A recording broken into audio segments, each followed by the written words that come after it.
मैं तो बहुत दिनों से चिल्ला चिल्ला के कह रहा हूं कि जब से कप्तान साहब सियासत में आए हैं, सियासत से शराफत और शाइस्तगी उसने खत्म कर दी। गालिब गलूच के अलावा, लेकिन गिला भी नहीं यार, उसे सियासत आती नहीं तो वो कहे क्या? सियासी तकरीर वो कर नहीं सकते तो गालियां देते हैं और उसका हशर फिर यही होता है जो बनू में उसका हशर हुआ, आप लोगों ने देखा होगा। कराची में जो हशर हुआ वो भी आप लोगों ने देखा होगा।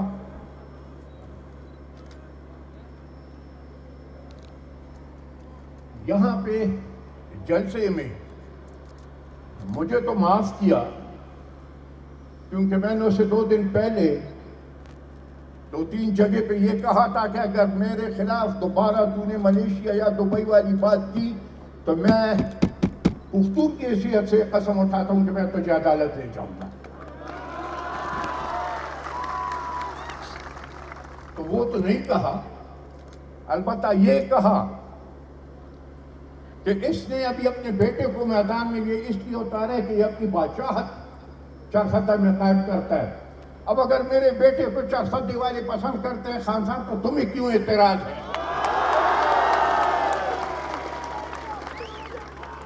एमलवली पसंद है कि नहीं है पसंद? ya tapó su pedido.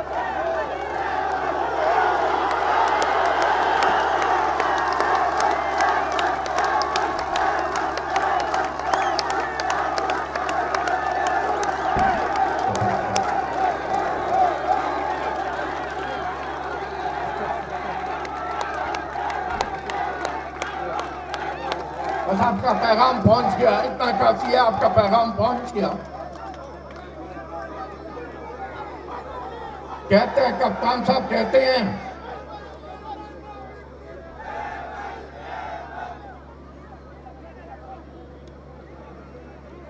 दो तीन सवाल कप्तान साहब की तरफ बनते हैं हमारे। एक, उस दिन कहा कि जी लाखों की तादाद में सरकारी तालीम को हम इस हद तक ले गए कि लाखों की तादाद में स्टूडेंट्स प्राइवेट स्कूलों से आके सरकारी स्कूल में बैठ गए। मैंने आज वो इंटरव्यू आप देखेंगे सलीम साफी के साथ जो 10 बजे वाली है, मैंने कहा कि सलीम साफी साहब, मुझे इमरान खान 1000 लड़कों को लड़कियों का नाम दे दें जो गए हैं प्राइवेट स्कूल छोड़ के सरकार की स्कूलों में। मैं फिर सियासत नहीं। सरकारी स्कूलों का तो नतीजा ये है कि पिछले साल 20% उनके लड़के पास हुए। कहता है मैंने यूनिवर्सिटियां बनाई, आप बताएं। मैंने तो कहा इमरान खान को कहो कि एक यूनिवर्सिटी पे नक्शे में जरा उंगली तो रखो यार कि यहां मैंने एक यूनिवर्सिटी बनाई। कहते 300 डैम बनाऊंगा, तो वो तो मेरे ख्याल ये जो पेशावर से हयाताबाद जो रास्ता जाता है उसी रास्ते पर वो 300 डैम उसने बना दिए।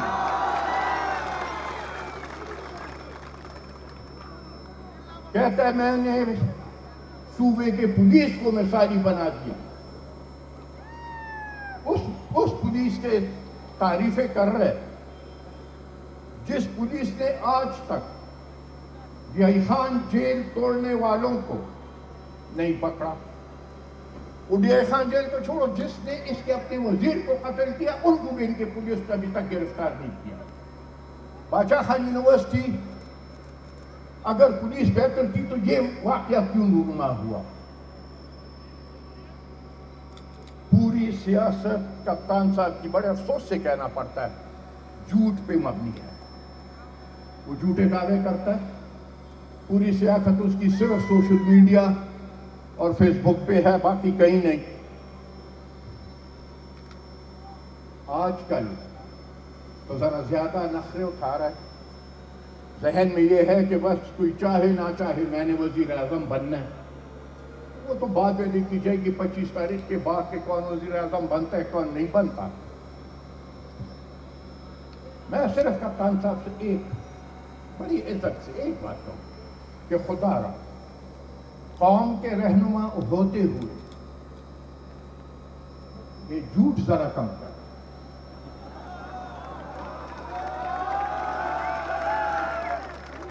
अगर तेरा ये ख्याल है कि जितना मैं झूठ बोलूंगा उतना मैं बड़ा लीडर बनूंगा तो वो नामुमकिन। झूठ बोलने से तू बड़ा लीडर कप्तान साहब नहीं बन सकता। एक न एक दिन तुमने इस कौम को फिर सच बताना है। 5 साल इसी में उसने गुजारे कि जी एनपी की हुकूमत से ज्यादा करप्ट हुकूमत तारीख में कहीं नहीं थी। लेकिन आप सब गवाह, मैं फख्र से ये कह सकता हूं मेरा कोई एमएनए, कोई एमपीए, कोई सेनेटर या कोई वजीर भी नैब के केसेस में नहीं है।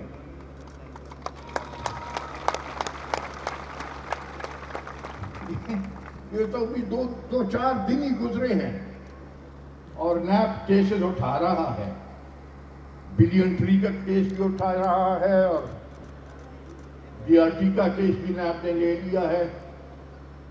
और भी बहुत, आप जरा इंतजार करें, हमको पता चल जाएगा कौन कितना करप्ट था। मेरे बारे में तो वो ये कहता था कि मलेशिया में इसका 5 स्टार होटल है और दुबई में इसके प्लाजे हैं। मैंने तो हर जगह ये कहा कि कप्तान साहब खुदा के लिए आए, मुझे मेरा होटल और मेरे प्लाजा बता दें, आधे मैं खुदा के नाम पे तेजी दे दूंगा, लेकिन आधे तो मुझे दे दो। आज आप सब, क्योंकि अक्सरियत यहां आप पे वो है जिसको मेरी तरह सुर्ख झंडी की सियासत विरासत में मिली है। मैं यहां सरेआम ये ऐलान करता हूं और मैंने कई बार किया कि अगर किसी में हिम्मत है तो आए, मेरे नाम पे, मेरे बीवी के नाम पे, मेरे बेटे के नाम पे और मेरी 2 बेटियां हैं उनके नाम पे। अगर बादशाह खान के विरासत में जो 130 से 140 जमीन मुझे मिली है, अगर हम में से किसी के नाम पे एक मरला भी तू और साबित कर दे, खुदा की कसम ये नहीं मैं तो यहां से छोड़ दूंगा, मुझे फांसी कर दो।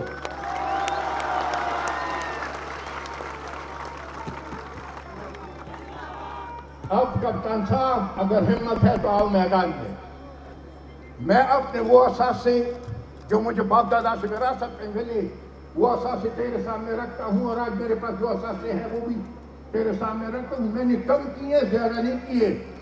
आप में से बहुत लोग वाकिफ हैं, स्वात में वली खान ने घर बनाया था कि नहीं बनाया था, मजबूरन हमें बेचना पड़ा। तो मैंने तो विरासत की जायदाद भी कम की। तू आके बता तेरे बाप से तुझे विरासत में क्या मिला और आज तेरी क्या हैसियत है।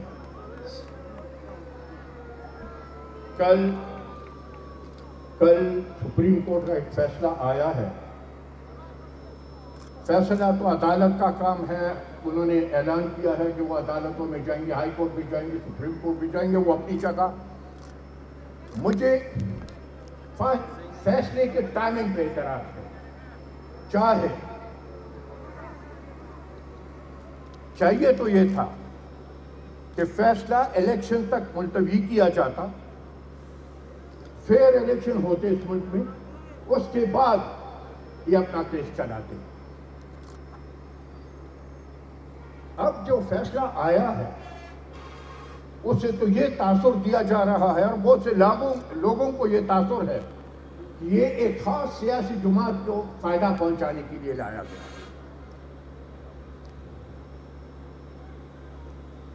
काराबाग तो खैर बस वो तो न लेला है वह लेला है राजू। मैं तो पहले से तुम लोगों से कहता था कि ईसा अलैहिस्सलाम जिंदा नहीं है, मुर्दों को ईसा अलैहिस्सलाम जिंदा करते थे, वो आज दुनिया में नहीं, कालाबाग मुर्दा है, उसे कोई जिंदा नहीं कर सकता। और चीफ जस्टिस ने जो फैसला दिया, आज खुशी भी मुझे हुई कि कल शहबाज शरीफ ने भी कहा कि नहीं कालाबाग डैम किसी सूरत पे नहीं बनना चाहिए। लेकिन इसके साथ साथ मेरा एक सवाल चीफ जस्टिस साहब की तरफ है कि चीफ जस्टिस साहब, सबसे पहले जो करारदाद कालाबाग के खिलाफ इन 3 असेंबलियों ने पास की, ये ज़िया-उल-हक साहब का दौर था और उस वक्त नॉन पार्टी इलेक्शन थे, पार्टी के बुनियादों पे इलेक्शन भी नहीं हुए थे। सन 66 में 86 में करारदादें पेश हुई। सन 86 से लेके 2018 तक 32 साल आखिर वापडा क्यों अपने जिद पे अड़ी रही? क्यों वापडा ने नए डैम नहीं बनाए? अगर 36 साल वापडा 32 साल वापडा अपनी जिद ना करता तो आज तक मेरे ख्याल कम से कम 30 डैम पाकिस्तान में बन गए होते। उनकी जिद ये थी कि हमने कालाबाग बनाना है, हमारी जिद ये थी कि कालाबाग कोई नहीं बना सकता। शुक्र है वो मसला भी अपनी जगह हल हो गया।